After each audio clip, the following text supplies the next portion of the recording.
Okay, now we're going to learn about artificial light in photography and how it's used. They're usually used with constant lights, so something like a lamp that constantly can stay on.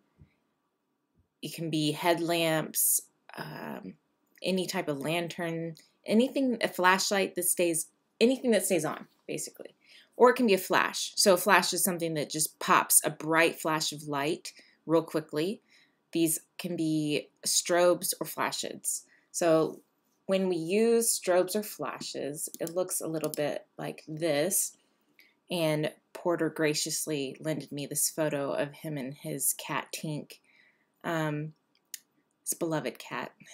So strobes are used in commercial photography typically. They can also be used in regular portrait photography.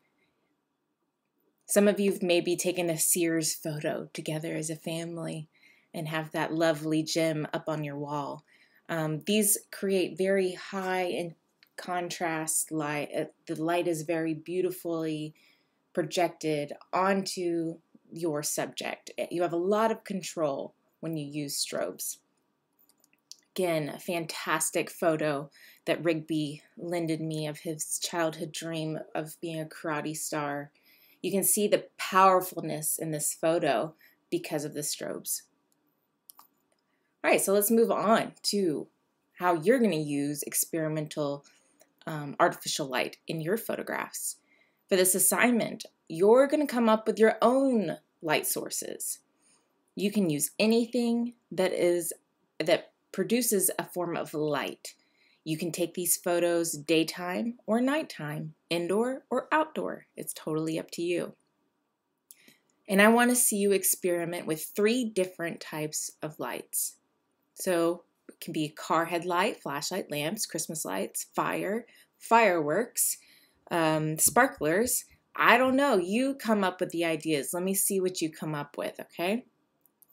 So when you use these lights, I want you to try to tell a story. I don't want you just to aim a flashlight in somebody's eyeballs and try to call this great art. I want you to actually try your hardest to come up with some sort of scene or a funny instance, make it dramatic, sad, crazy. I don't care. I want you to try to jazz these photos up a little bit more than just putting a flashlight on someone's eyes.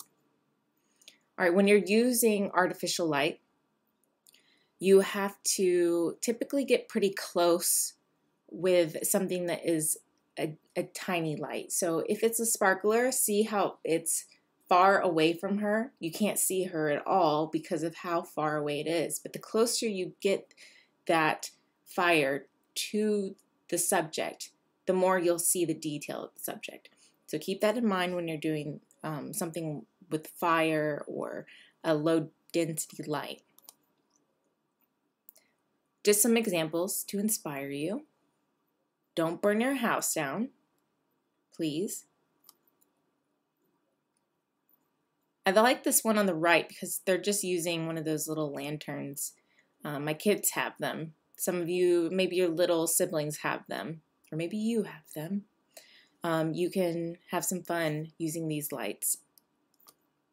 Okay, this is an example of someone making their own type of light.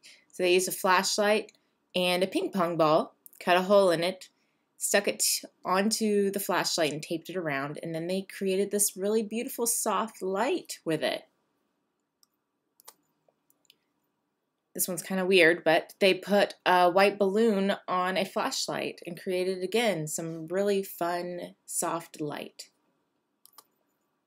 I like these where they used a water bottle and created some crazy light. Maybe you're looking for an underwater scene. So just go nuts. You can put flashlights and Nalgene. Just test out different things.